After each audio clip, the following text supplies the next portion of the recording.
It was another typical Thursday morning in our quiet suburban home. The sun had barely risen, casting soft golden hues across the walls of the kitchen.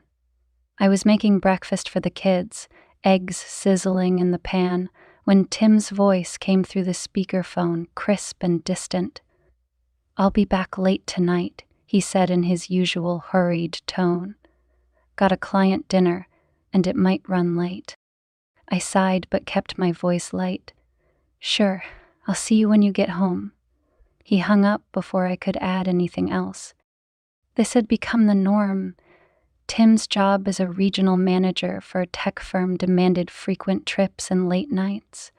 I often found myself alone, juggling the chaos of managing our household and 2 kids. It wasn't that Tim didn't care. He was a good man. But lately, his presence felt more like a shadow, passing through briefly before retreating into the demands of his work. As I was clearing the dishes, the doorbell rang. I glanced at the clock. 7:30 a.m. Who could it be this early? Wiping my hands on a towel, I opened the door to find my father-in-law, Jack, standing on the porch with a toolbox in one hand and a confident smile. "Good morning, Anna," he said, stepping inside before I could respond. "Thought I'd stop by and fix that cabinet hinge Tim mentioned." "Oh, Jack, you didn't have to," I began, but he was already in the kitchen, inspecting the wobbly cabinet door. "It's no trouble," he interrupted, setting his toolbox on the counter. "Besides, I know Tim's busy, and I figured you could use a hand." Jack had always been the kind of man who exuded a quiet strength. He was tall, with graying hair and a rugged charm that hinted at his years as a carpenter. Since his wife passed away, he'd thrown himself into projects, always finding reasons to be helpful. As he worked, the kids ran through the kitchen, grabbing their backpacks and shouting quick goodbyes. "Have a good day at school," I called after them, the front door slamming shut behind their departure. Jack looked up from his work, his gaze lingering on me for a moment longer than I expected. "You're doing a great job with them, you know," he said, his voice softer. "It can't be easy with Tim gone so often." I felt a twinge of emotion at his words, a mix of gratitude and unease. "Thanks, Jack, it's manageable." He nodded, tightening the last screw on the hinge. "If you ever need anything, you know I'm just a call away." "I appreciate it," I replied, avoiding his eyes as I busied myself with wiping the counter. His presence was comforting, yet there was something about the way he said it that felt heavier than usual.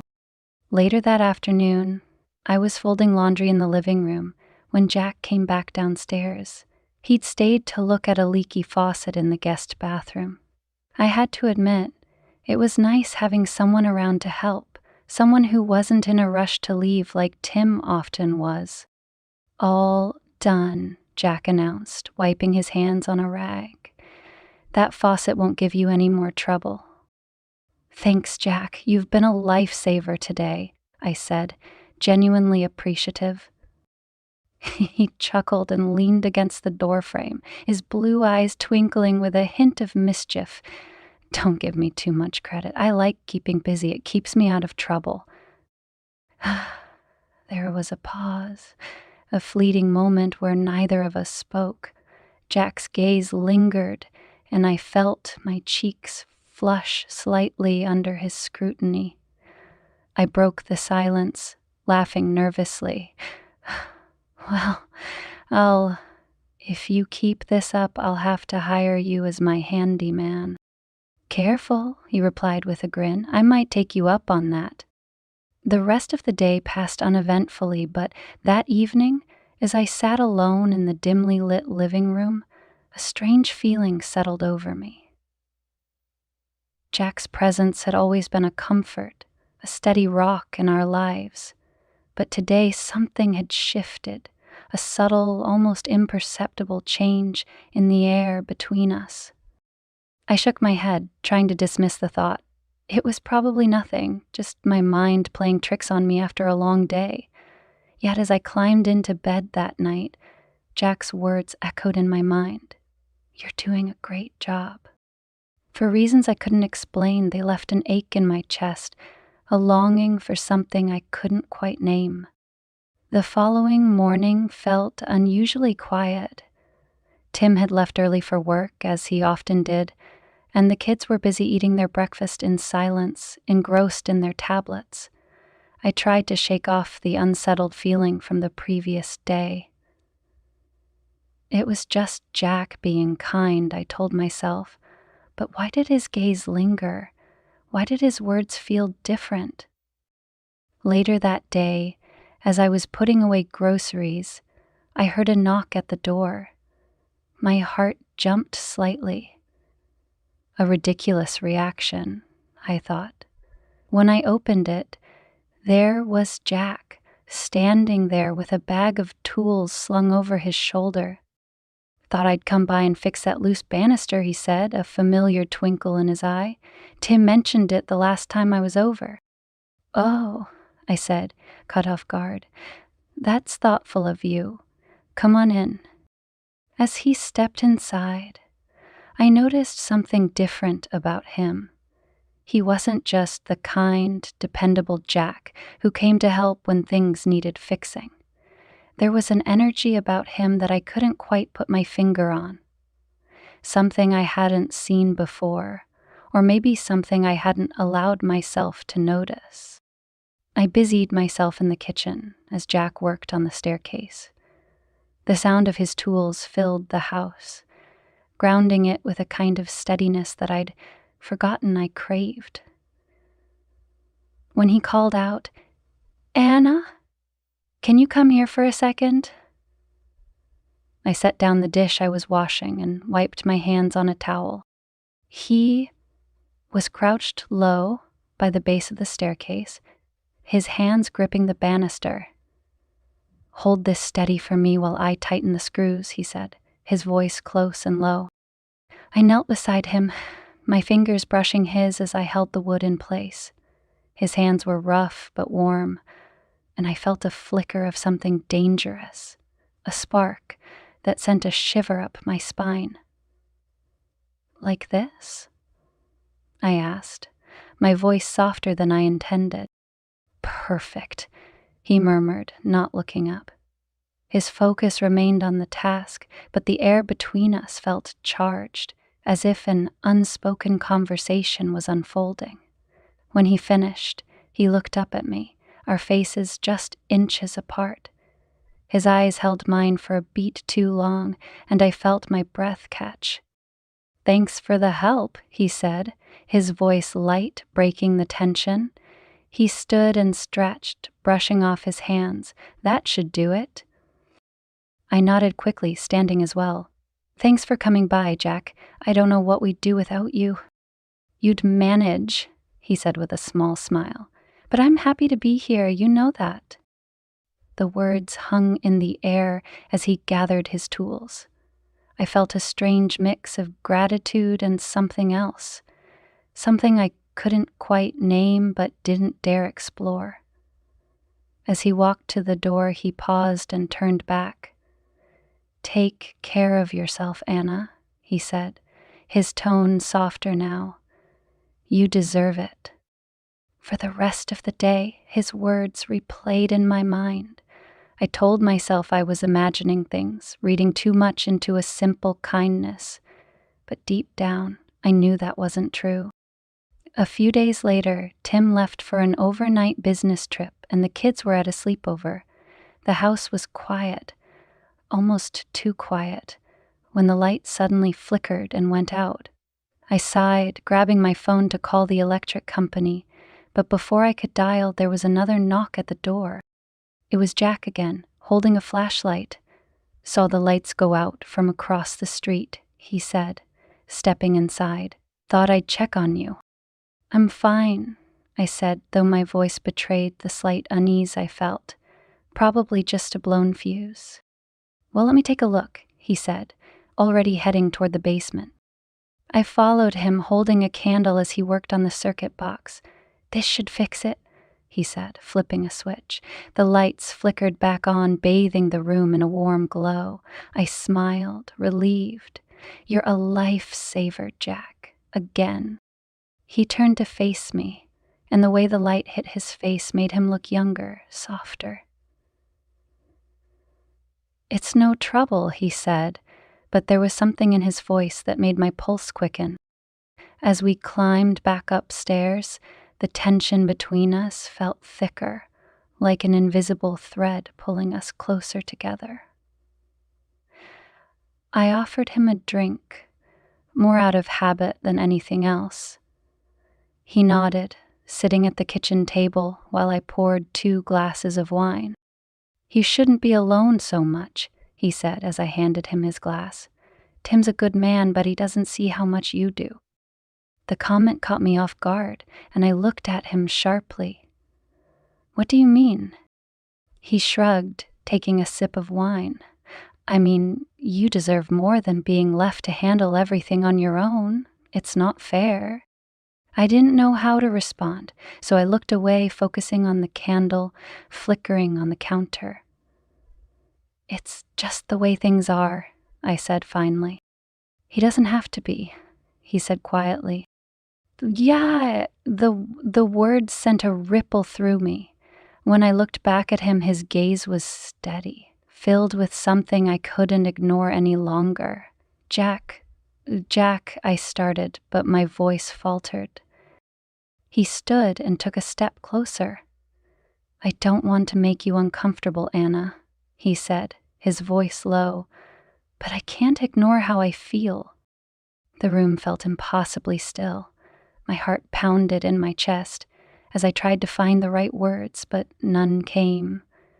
Jack reached out, brushing a strand of hair from my face, his touch lingering just a moment too long. "You're incredible, Anna." "I've always thought so." Before I could respond, his phone buzzed, breaking the spell. He glanced at the screen, then back at me. "I should go," he said, his voice tinged with regret. As he walked to the door, he paused and looked back. "Good night, Anna," he said softly, his eyes searching mine. "I'll see you soon." When the door closed behind him, I leaned against the counter, my heart racing. The house was quiet again, but everything had changed. That night, as I lay in bed, I couldn't stop replaying his words, his touch. A part of me wanted to push it all away, to pretend it never happened, but another part, a part I barely recognized, was drawn to the possibility of something more. The days after Jack's late-night visit passed in a haze of routine, but his words remained vivid in Anna's mind. The tension between them had become undeniable, filling every quiet moment with thoughts she struggled to suppress. She focused on her chores and the kids, yet the memory of Jack's steady gaze and his lingering touch seemed impossible to erase. Later that week, Jack texted to offer help with the garden fence, which had been leaning precariously after a recent storm. Anna hesitated before agreeing, knowing full well that she didn't need his help. Still, the thought of seeing him again sent a thrill through her, despite the guilt that came with it. That afternoon, Jack arrived, his familiar presence filling the house once again. He worked methodically in the backyard, his focus on the task giving Anna an excuse to watch him from the kitchen window. She told herself she was simply keeping an eye on the repairs, but the truth ran deeper. There was something about his confidence, the way he moved, that pulled her attention in ways she couldn't explain. When the work was done, Jack came inside to wash his hands. Anna poured him a glass of water.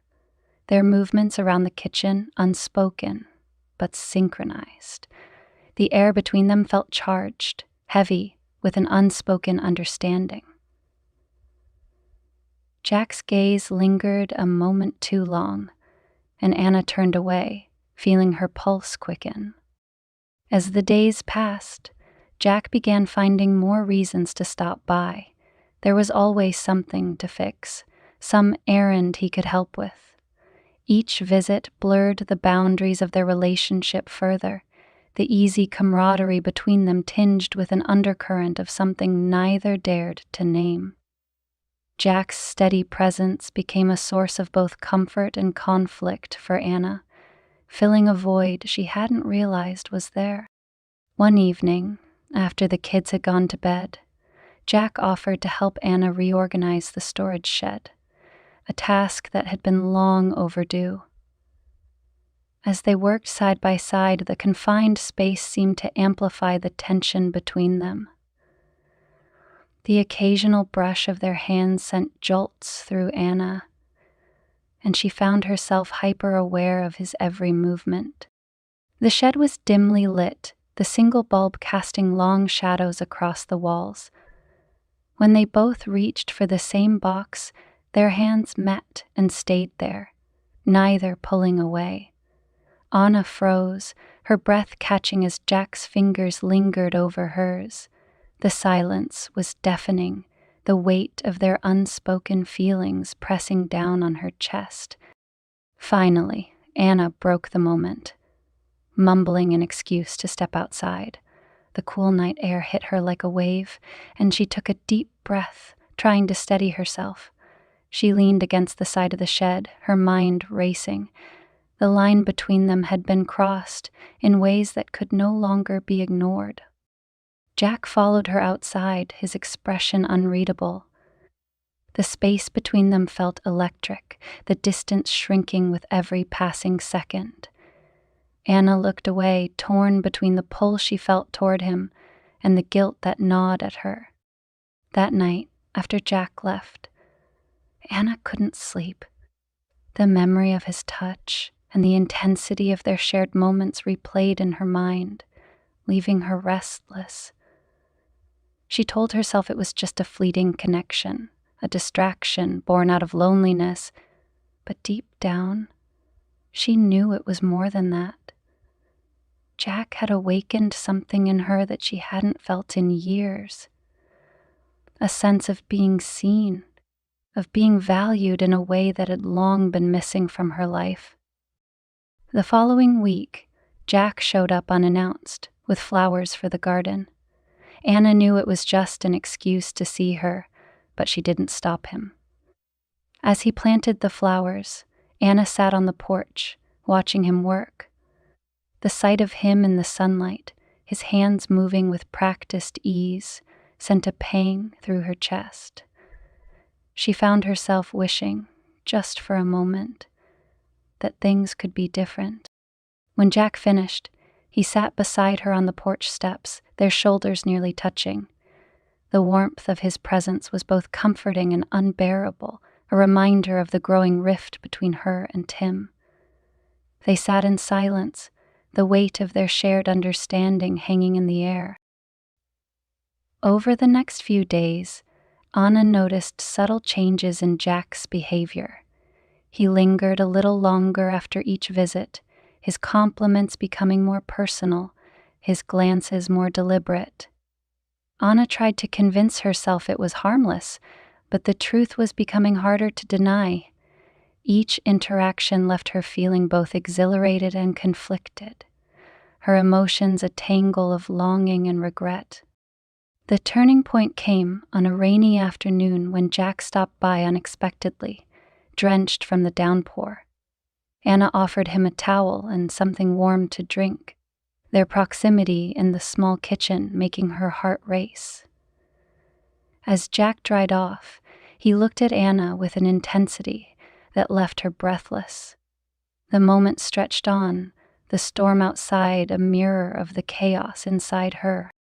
Later that night, as Anna lay in bed, she couldn't shake the image of Jack standing in her kitchen, his presence filling the room with a warmth she hadn't realized she'd been missing.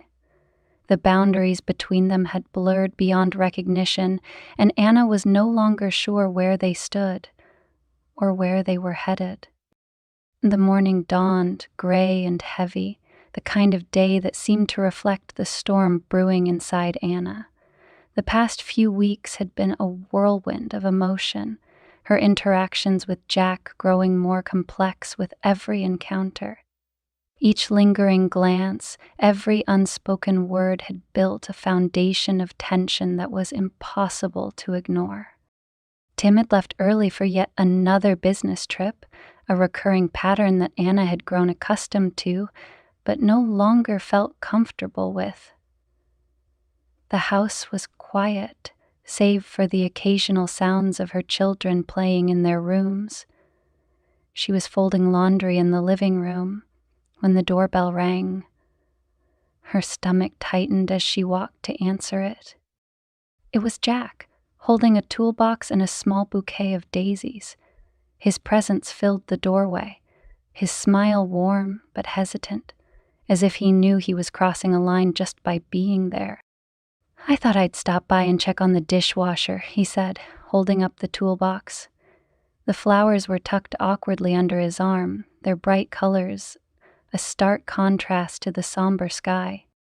Anna hesitated for a moment before stepping aside to let him in. She didn't question why he'd brought flowers or why her heart raced every time he showed up. She didn't ask because she already knew the answer. Their interactions had moved past the point of pretense, even if neither of them had spoken it aloud. Jack moved through the house with the ease of someone who belonged there, setting down his tools and inspecting the dishwasher. Anna busied herself in the kitchen, her hands trembling as she washed a few dishes in the sink. She could feel his presence behind her, the air between them thick with unspoken tension. "You didn't have to bring flowers," she said over her shoulder, her voice quieter than she intended. "They're just daisies," he replied, his tone light. "Nothing too serious." Anna turned to face him, her hands still wet. The look in his eyes told her that wasn't true. The flowers weren't just daisies, and they both knew it. She dried her hands on a towel, suddenly unsure of what to do with them. Jack was standing closer now, the distance between them shrinking with every passing second.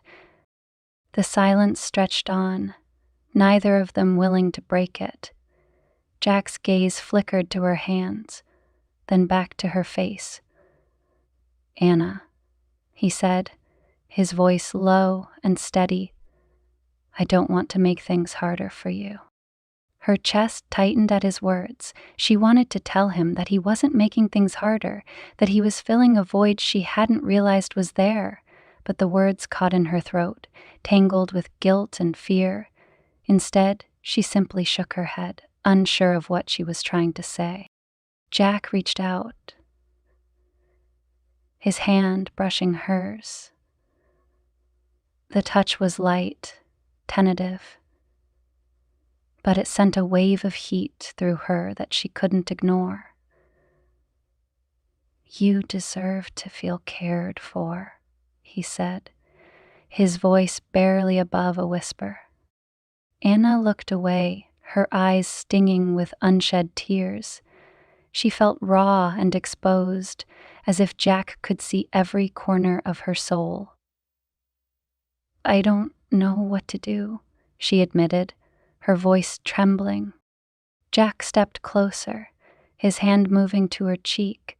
His touch was warm and steady, grounding her in a way she hadn't felt in years. "You don't have to decide anything right now," he said, his thumb brushing her skin. "But you don't have to pretend you're okay when you're not." The dam broke then, the weight of everything she'd been holding in spilling out in a rush of tears. Jack pulled her into his arms, holding her as she cried. She clung to him, her fingers gripping the fabric of his shirt as she let herself be vulnerable for the first time in what felt like forever. When she finally pulled back, Jack's eyes searched hers, his expression filled with an intensity that made her heart ache. For a moment, it felt like the rest of the world had fallen away, leaving only the two of them in that quiet, fragile moment. Anna leaned forward, her lips brushing his in a hesitant kiss. The contact was brief, a whisper of a touch that left her breathless. Jack pulled back slightly, his hand still on her cheek. "Are you sure?" he asked, his voice steady but laced with concern. Anna nodded, her chest tightening with a mix of fear and desire. She didn't know what she was doing, but for the first time in years, she felt alive. Jack kissed her again, this time with more certainty, his arms wrapping around her as he pulled her closer. The rest of the day passed in a blur, the boundaries between them dissolving entirely. They spent the afternoon talking in hushed tones, their connection deepening with every word. Jack's presence felt like a balm to Anna's weary soul, his understanding and warmth filling the void that Tim's absence had left. As evening approached, reality began to creep back in.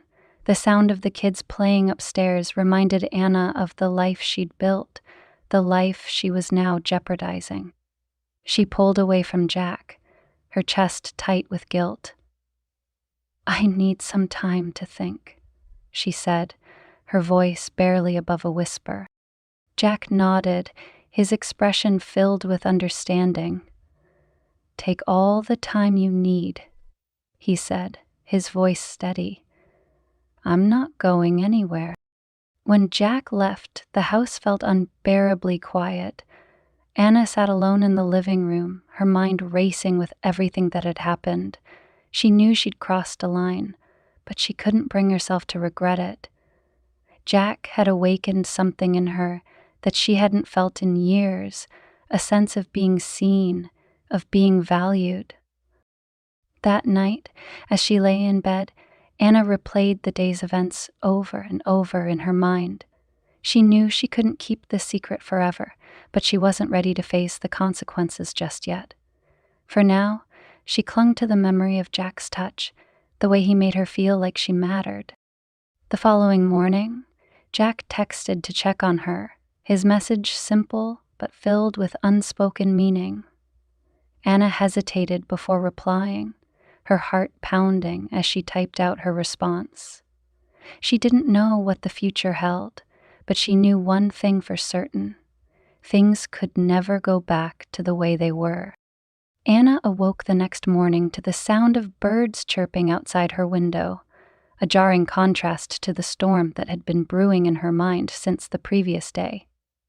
Jack's words, his touch, the look in his eyes, they all lingered, haunting her even as she moved through her morning routine. She felt both exhilarated and suffocated by what had happened, the weight of her choices pressing down on her.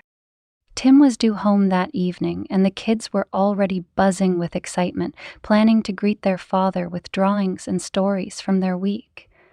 Anna plastered on a smile, focusing on their joy as a distraction from the turmoil churning inside her.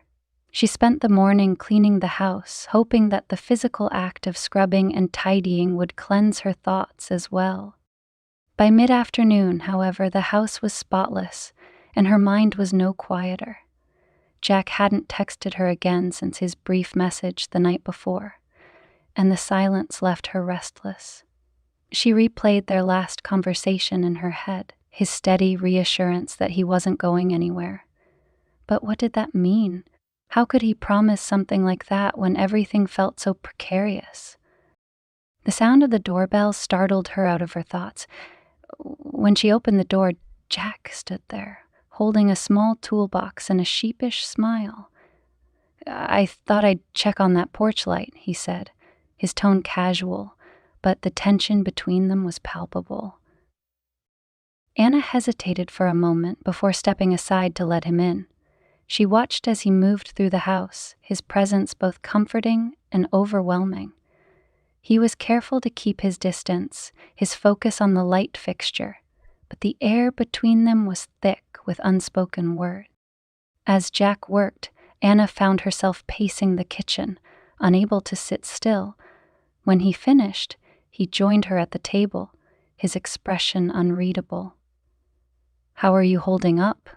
he asked, his voice low. "I don't know," Anna admitted, her voice trembling. "I feel like I'm being pulled in two different directions." Jack nodded, his gaze steady. "I know this isn't easy, and I don't want to make it harder for you, but I meant what I said. I'm here for you no matter what." Anna felt tears prick at her eyes, the weight of his words both a comfort and a burden. "It's just complicated," she said, her voice barely above a whisper. Before Jack could respond, the sound of Tim's car pulling into the driveway sent a jolt through Anna. Her heart raced as she stood abruptly, her mind scrambling for an explanation. "You should go," she said, her voice urgent. Jack hesitated for a moment before nodding. He gathered his tools quickly and slipped out the back door, just as Tim walked in through the front. Tim's arrival was a whirlwind of noise and energy. The kids ran to greet him, their excited voices filling the house as they showed him their drawings and recounted their week. Anna forced a smile, joining in their enthusiasm, but her mind was elsewhere, her thoughts consumed by Jack's presence and Tim's obliviousness. As the evening wore on, Tim seemed more attentive than usual, asking Anna about her week and offering to help with the dishes after dinner. His efforts only deepened her guilt. The contrast between his kindness and her betrayal cutting through her like a knife. She wanted to tell him the truth, to unburden herself of the secret that was slowly consuming her, but the words refused to come. Later that night, as they lay in bed, Tim reached for her, his touch hesitant but affectionate. Anna froze, her mind racing as she grappled with the weight of her actions. She wanted to pull away, to tell him everything, but she couldn't bring herself to shatter the fragile peace between them. Instead, she let him hold her, her body stiff with guilt and confusion. The next morning, Anna woke early, slipping out of bed before Tim stirred. She needed time to think, to figure out what she wanted and how to move forward. She found herself drawn to the garden, the sight of the daisies Jack had planted, pulling her back to the moments they'd shared. Her phone buzzed in her pocket, and she hesitated before pulling it out. It was a message from Jack. "I hope you're okay. Let me know if you need anything." Anna stared at the screen, her heart pounding as she debated whether to reply. She knew she couldn't keep living in this limbo, caught between the life she'd built with Tim and the connection she felt with Jack. But making a choice felt impossible, the consequences of either path too overwhelming to face. The day passed slowly, Anna's mind a whirlwind of thoughts and emotions. She went through the motions of her routine, her interactions with Tim and the kids tinged with a heaviness she couldn't shake. By the time evening rolled around, she felt like she was unraveling, the weight of her secret pressing down on her with unbearable force. As she sat alone in the living room, staring at the flickering light of the television, Tim joined her, his expression serious. "Is everything okay?" he asked, his voice gentle. "You've seemed distant lately." Anna felt her chest tighten, her pulse racing, as she searched for the right words. She opened her mouth to speak, but the sound of her phone buzzing interrupted her. The screen lit up with another message from Jack, and Tim's gaze flickered to the phone, his expression shifting. "Who's that?" he asked, his tone cautious. Anna froze, her mind scrambling for an explanation. She picked up the phone, her hands trembling as she quickly swiped the message away. "Just a friend," she said, her voice unconvincing. Tim's eyes narrowed, suspicion creeping into his gaze. "A friend? Who?" The room felt suffocating, the walls closing in, as Anna struggled to maintain her composure. "It's nothing," she said, her voice barely above a whisper. Just someone from the neighborhood. But Tim wasn't convinced. His expression hardened and he leaned forward, his voice steady but firm. Anna, if there's something going on, I need you to tell me right now. The words hung in the air, the tension between them thick and suffocating. Anna felt her resolve crumbling, the weight of her guilt threatening to spill over.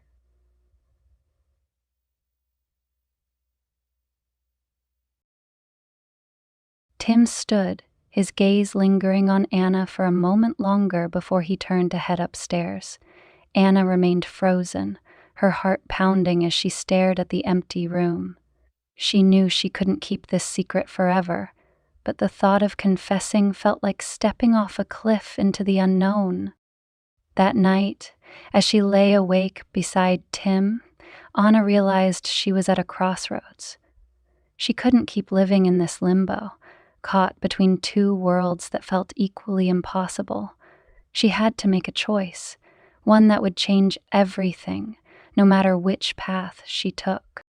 The morning light seeped through the curtains as Anna sat at the kitchen table staring at her coffee. The world outside looked as it always had, but her life felt irreparably altered. Tim's suspicious look from the night before replayed in her mind, the cracks in their marriage now visible where she had tried to smooth them over. Jack's text lingered unanswered on her phone, a stark reminder of the line she had crossed. The kids were still upstairs, their laughter faintly audible as they played in their rooms.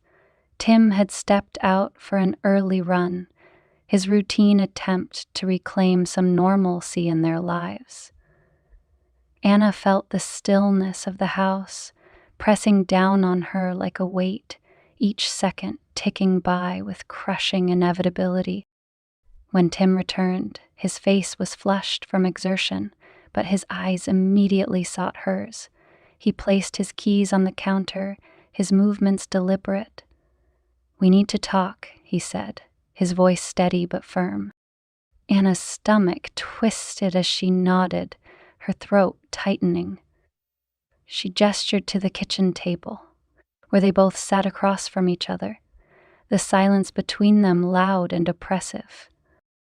"I've noticed something's been off," Tim began, his gaze piercing. "You've been distant, distracted. And last night," he trailed off. But he stopped, distracted. "I saw the message, Anna. I need you to be honest with me. What's going on?" Anna's chest tightened, her heart hammering as she struggled to find the words. "Tim, She paused, her voice trembling. "There's something I need to tell you."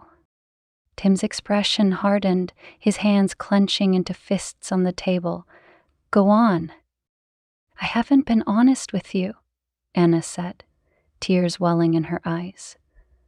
"Jack has been coming over to help with things around the house, and we've grown close. Too close." Tim's face fell, the color draining from his cheeks as the weight of her words hit him. "Close," he echoed, his voice low and trembling. "What does that mean, Anna?" Anna couldn't meet his eyes, her gaze fixed on the table. "It means I crossed a line," she admitted, her voice barely above a whisper. "I let feelings develop, feelings I shouldn't have, and Her voice broke, the rest of the confession lodged in her throat. Tim stood abruptly, his chair scraping against the floor. He paced the kitchen, his hands running through his hair as he tried to process her words. "Are you saying you cheated on me?" he demanded, his voice rising with a mix of anger and heartbreak. Anna looked up at him, her vision blurred with tears. "I kissed him," she said, the admission ripping through her like a blade. "It was only once, but it was enough. I'm so sorry, Tim." Tim stared at her, his expression a mix of betrayal and disbelief. The man who had always been composed, even in the face of challenges, now seemed on the verge of unraveling. "How could you?" he asked, his voice breaking. "After everything we've built, everything we've been through, how could you do this to us? To me?" Anna's tears spilled over as she stood, desperate to explain. "I didn't mean for it to happen," she said, her voice pleading.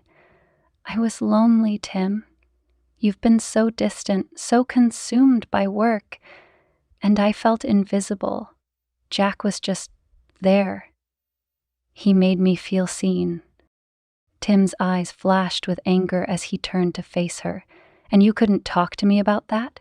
he shot back. "Instead, you turned to him. My father?" The word father hung in the air like a slap, the enormity of her actions settling over them both.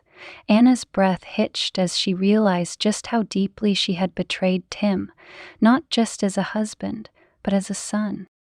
"I made a mistake," Anna said, her voice breaking. "A terrible, unforgivable mistake. But I love you, Tim. I don't want to lose our family." Tim's laugh was bitter as he shook his head. "Love?" he said, his voice dripping with sarcasm. "Is that what this is? Because it doesn't feel like love, Anna. It feels like betrayal." The tension in the room was suffocating as Tim turned and grabbed his keys. "I need to get out of here," he said, his voice cold. I can't even look at you right now." As he left, the door slamming behind him, Anna sank to the floor, her sobs racking her body.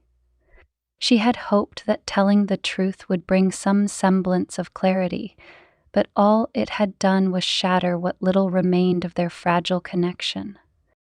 The hours stretched on, the silence of the house broken only by the occasional sound of the kids upstairs. Anna sat alone in the living room, her thoughts a swirling storm of regret and despair. She knew she had to tell Jack what had happened, to put an end to the tangled web of emotions that had ensnared them both. When she finally mustered the courage to call him, Jack's voice was warm but tinged with concern. "Anna, is everything okay?" he asked. "No," she said, her voice trembling. "Tim knows, Jack. I told him everything." Jack was silent for a moment, the weight of her words sinking in. "How did he take it?" he asked softly. "Not well," Anna admitted, her tears threatening to spill again. "He's gone, Jack. I don't know if he'll come back." Jack sighed, his voice filled with a mix of regret and sorrow. "I never wanted this for you," he said. "I never wanted to hurt your family." "I know," Anna said, her voice barely audible, "but we both made choices, Jack. Choices that have consequences." There was a long pause before Jack spoke again. "If you need me, I'm here," he said, "but I understand if you need space." Anna nodded, even though he couldn't see her. "I need to figure things out," she said. "For me, for the kids, and for Tim. I can't do this anymore." When the call ended, Anna felt a strange sense of finality. She knew she had reached the end of the road with Jack, their connection too fraught with pain and betrayal to continue. The only thing left to salvage was her marriage, if that was even possible. That evening, Tim returned, his expression weary but resolved. They sat across from each other once more, the distance between them both physical and emotional. "I need time," Tim said, his voice steady but strained. "I don't know if I can forgive you, Anna, but I owe it to our kids to try." Anna nodded, her heart heavy with gratitude and guilt. "I'll do whatever it takes," she said. "I just want to make things right." The road ahead was uncertain, filled with the shadows of what had been lost and the faint hope of what might still be saved. But as Anna watched Tim climb the stairs to kiss their kids goodnight, she knew one thing for certain. She would fight for her family, even if it meant facing the consequences of her choices every single day.